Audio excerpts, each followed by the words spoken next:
Welcome back to another episode of The Breakthroughs. Today I want to talk about why your customer is the most important thing you have to have in your head when you want to do a successful blog. So let's get right into it.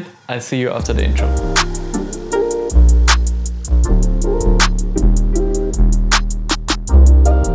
So what do I mean by this? It's very simple and it is very fundamental in business in general, and many traditional businesses know that since a long time. So you need to have your customer in the back of your head. That is pretty obvious. But it's not so obvious for many bloggers. They don't really understood that basic principle of marketing, that you really need to think about your customer all the time. So what do I mean by that? There are multiple things that you need to consider. So this is all based on the persona analysis. You really need to start to understand your customer on a very deep level.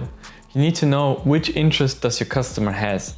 And I'm talking about like offline interests, online interests, which desires does the customer have, which wishes, which problems, and where does the customer hang out, What is the leader of your customer? Like there can be multiple leaders for different things in their life. You need to find out where are they, okay? And what do they want? Only if you really understand that, you can start to create amazing content.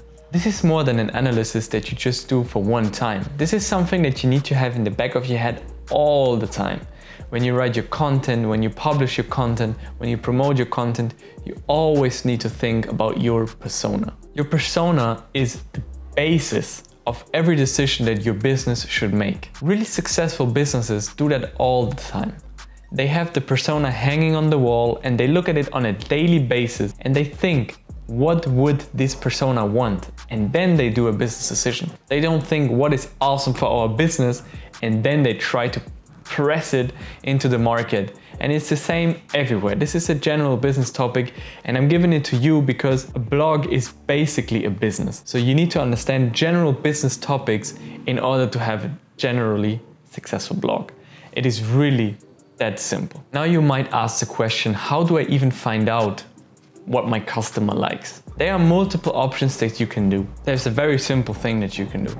You can just go on Google and Google things that your customer would Google also. So you can really find out what do they read about, which are their topics, where do they hang out, and just try to get a little bit in their mind, okay? So you really need to adjust a little bit, what are they thinking? The next thing that you can do is you can go and look for statistics. I mean, humans in general have all pretty similar desires and needs, okay? So you just need to find out which of the core desires is fitting to your product or to your blog. So the three core desires are health, wealth, and relationships. Most of the categories fall in one of those desires. You really just need to find out where is your niche. Even if you think that your niche is not fitting in those core desires, it can fit in those core desires if you go 2 steps more. Let's make a simple example. You're selling chairs and you have a blog about chairs and you just don't really know, is it for health, wealth, or relationship? You could argue that it's not really in one of those, it's just a chair, okay? But you can make it about those. You can make it about health, for example. You can make the big topic of your blog on how to get the best chair for your back.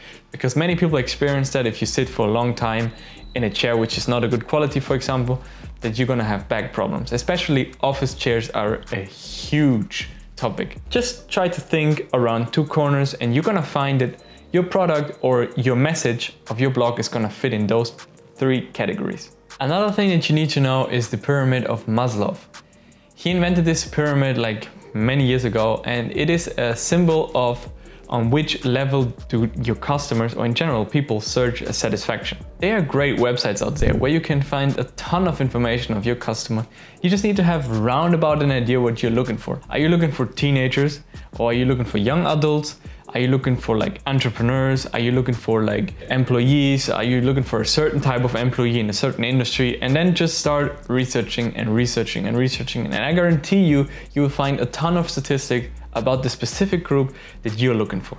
Make your reader priority. I can't say this enough and I can't underline it, stress it enough, okay? You are not writing for yourself. You're writing for your reader. And if your reader is not interested in what you're writing, then you're wasting your time. You're gonna get frustrated. If nobody's gonna read your articles, you're gonna eventually give up. So you really need to have a good strategy and you need to get to know your reader and your audience. So let's recap for today. The first thing you need to do is you need to make a persona analysis.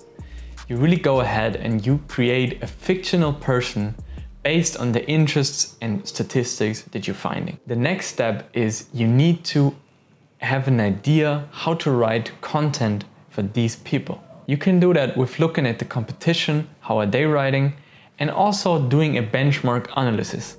Once you have found a framework that works for you and your audience, you need to get feedback. It is only based on statistics so far. Engage with your audience, try to ask them for comments about their opinion, just engage with them and get feedback. Give them an easy way to answer you what you can do better in your blog.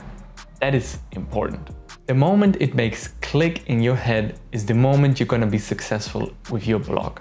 And it is that very moment when you realize that you don't write for yourself, you write for your readers, and that is where your mind must be all the time. Get that in your head and you will be way more successful than you can imagine. So there you have it, guys.